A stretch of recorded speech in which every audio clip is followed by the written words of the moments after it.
Hello Scorpio, welcome dito sa iyong February love reading. Pero kahit na hindi February dumaan sa iyo itong reading na to, ito ay timeless reading naman kagaya ng lahat ng mga readings ko rito. Sun, Moon, Rising, Venus, Signs, or Cross Watchers, any gender.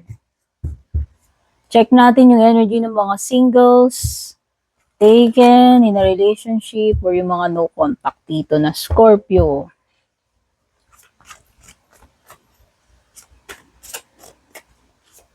Maraming salamat Scorpio sa iyong time para manood ng reading ko. Matagal ka man dito or bago. Thank you sa pagsuporta, pagsubaybay. Mga nag-avail ng membership, subscription.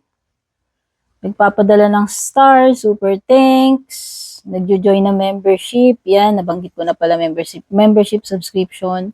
Mga nagla-like, heart, comment, share ng reading natin. Pati na rin yung mga suki natin sa private readings, lalo na yung mga solid na ilang taon ko ng suki. Yan. Take only what resonates. Pwedeng energy ni person mo yung sinasabi rito, energy mo.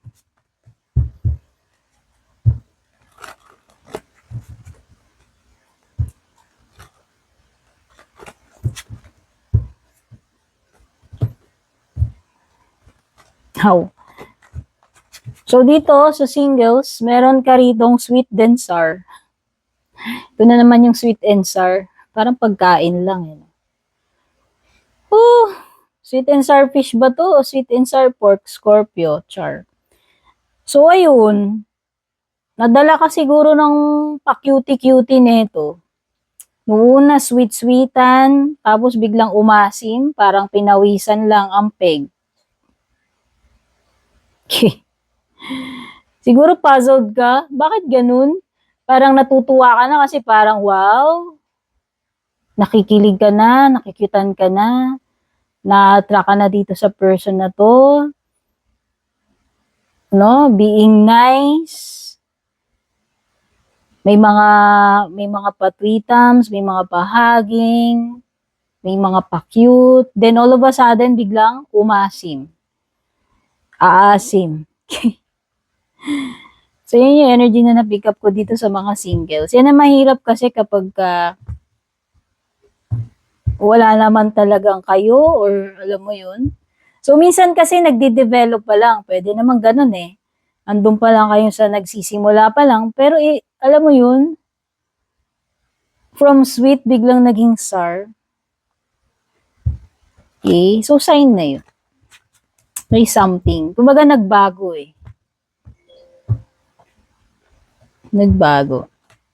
So, alamin natin, bakit biglang naging sour yung sweet? Check lang natin. Bakit kaya? Okay?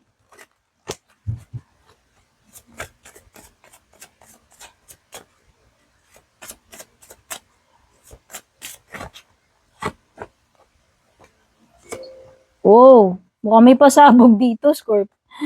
Expect ka na ng pasabog dyan. Oh. Mukhang marireveal na eh sa mga darating na araw or weeks kung bakit itong person na to, naka no label mo, bakit from sweet naging maasim siya? Ayan oh. Shake up to eh. The Tower. Baka talagang hindi truthful tong person mo. Kung sino man tong person na to na biglang naging maasim. May mare-reveal dito for sure. Malalaman at, ayan, wala eh. Wala talaga siyang legit na feeling, Scorpio. Feeling ko lang baliktad yung Queen of Cups. Alam mo yun, hindi talaga siya special. Hindi talaga siya special. Hindi ka talaga special para sa kanya. Siguro yung nice-nice na yun, siguro nasa mood lang siya, no? Baka na-misinterpret mo lang din. Minsan kasi ganun, kaya mahirap yung nag-a-assume tayo kagad. Porque nasanay tayo na lagi tayong binabati, laging nice, laging nakikipag-usap sa'yo. Akala mo naman may something na. Siyempre, nasasarapan ka, sarap ng feeling. nakyutan ka, and then eventually, hindi mo alam na nagkakaroon ka na ng attachment, umaasa ka na pala, pero wala naman talaga, wala eh. Basta, marireveal yan dito sa tower. Darating at darating yung answers dito. Okay? Knight of Wands, from sweet to sour, from hot to cold. Wala naman kasi talagang plano or balak talaga to Scorpio na mag-advance sa'yo or mag-take ng action. Pwede nga siguro talagang na-misinterpret mo lang. Baka mamaya taken na yan eh. Baka mamaya may jowa na yan. Oh, attracted to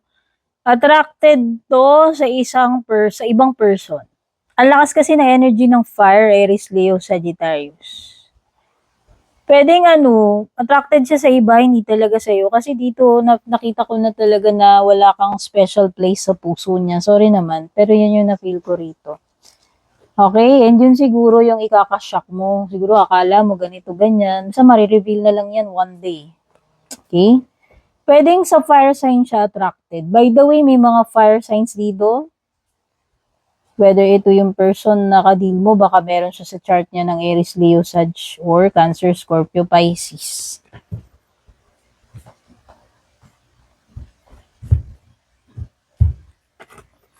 So, lipat na tayo dito sa mga taken in a relationship.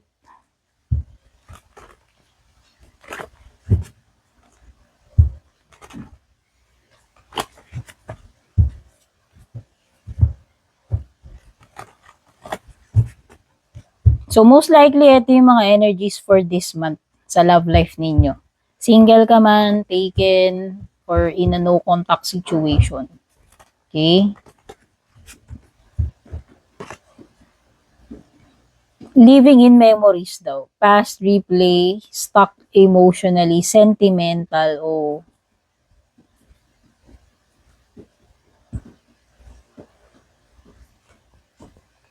either ikaw yung tinutukoy dyan o yung person na ka-relationship mo, or kung meron mang ibang energy person na nag-interfere dito sa relationship mo, Scorpio.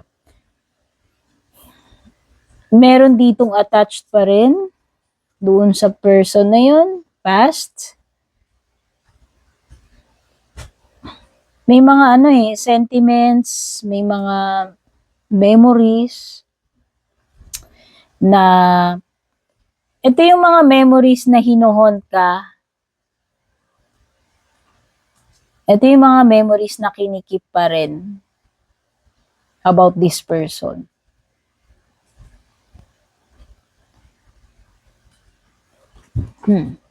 So yan, whether taken ka na ngayon in a relationship, married, pwedeng ibang Scorpio meron ganyan sa inyo. Pwedeng kayo yan eh. Pwedeng kayo yan o yung person na nakakadil mo. Kung sino man yung merong mga hinuhold pa ng mga memories, kinikip na mga picture, love letter, souvenir, memorabilia. Baka, tingnan natin. Na-stuck emotionally eh. Either ikaw yung na-stuck emotionally dyan, o siya yung na-stuck emotionally sa'yo. Yung mga nakaka-trigger dito ng may mga nakaka-trigger sa'yo ng mga past memories mo sa past. Yun. So, etong month na to, pwedeng nagre-reminisce kayo about yan, yung mga past memories mo, kung sino man yung person na tinutukoy dyan. Despite may asawa ka na, or may jowa ka na, may ka-relationship ka na, alam mo yun.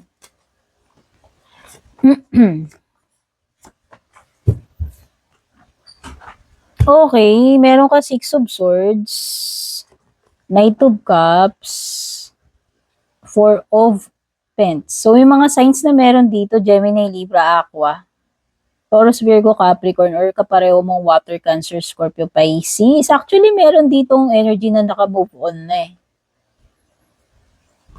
Naka-move on na, binitiwan na, It could be a person na nanligaw sa'yo dati, na-involve sa'yo dati, nakakonect mo dati. Oo. Ayan yun. Actually, pwedeng may ka-relationship na rin to, or may asawa na rin to, or naka-move on na siya sa'yo, or naka-move on ka na sa kanya, vice versa. Ginive up na yan, binitiwan na eh. Baka nakuhont ka nung thought na kasi hindi kayo nagkatuluyan siguro, or ewan ko kung ano nangyari sa inyo. Kasi pinursu ka nito eh. Nag-take action siya or nalaman mo, nagtapat siya ng feeling sa'yo noon. Pwedeng this is a love story, a connection na naunsyami, hanggang nagkaasawa ka na, hanggang nagkaroon ka na ng bagong person. Pwedeng ganun yung situation. So, hindi ko lang alam kung nare-reactivate itong past memory na to, or past person na to, or connection na to dito sa present mo. Kasi,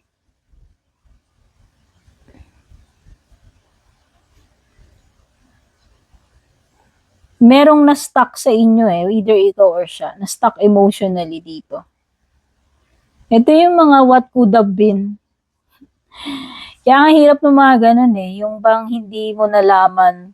Mabuti pa nga yung ginawa mo na lang, nalaman mo eh. Pero yung mga bagay na parang naudlot, no? Usually, yung mga no goodbyes, yung mga naudlot, usually yun yung nag-haunt sa atin forever.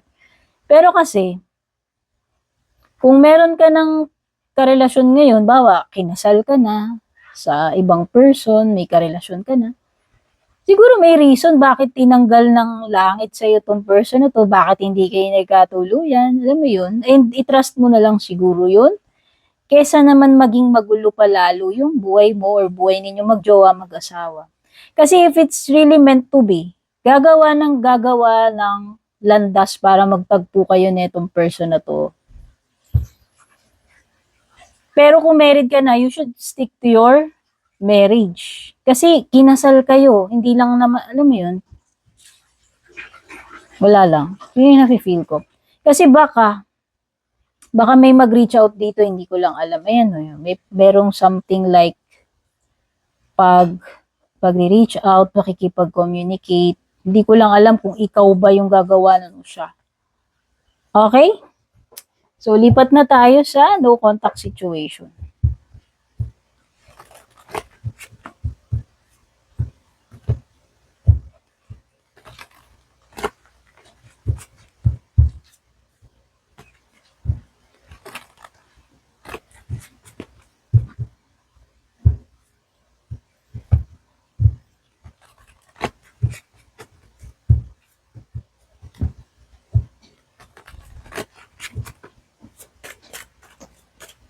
No contact situation, real eyes, real lies. Seeing clearly, illusion, cracked awareness. Okay.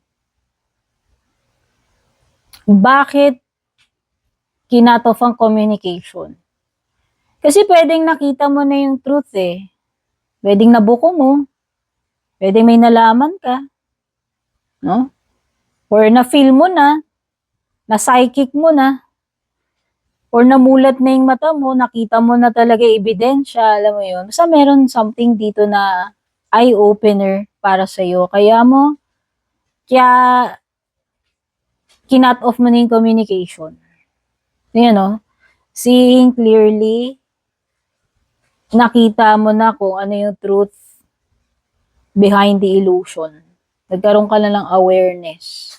So, yan, pwedeng nagising ka na mismo, natauhan ka na-reveal yung dapat ma-reveal, nalaman mo yung dapat mong malaman, na-crack open na yung katotohanan. Okay? So, this month, tingnan natin kung ano magiging energy nitong person na to.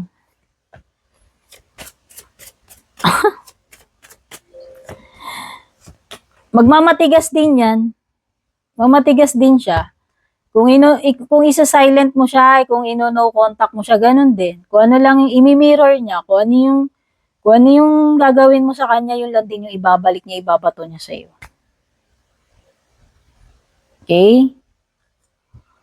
Possible na may third party. Or possible talaga na hindi kayo talaga compatible. Possible talaga na hindi talaga, noong umpisa pa lang, hindi na nag-work yung connection ninyo. Pwedeng pinilit lang din. Alam mo yun? Meron something dito na hindi talaga nag-work or hindi na talaga mag-work. Actually, pwedeng iniisip din niya na to cut you off na. Oo. Cold, silent treatment lang din ang mapapala mo dito sa person na to. Kung ano yung ibigay mo sa kanya, yun lang din. Gagawin niya sa'yo. Pretending na hindi siya naaapektuhan or na bad trip doon sa pag no contact mo sa kanya. Or pagbablock mo, pagre-restrict mo, hindi ko alam. Pretending. Pero, imbier na rin to. Na bad trip din siguro yan.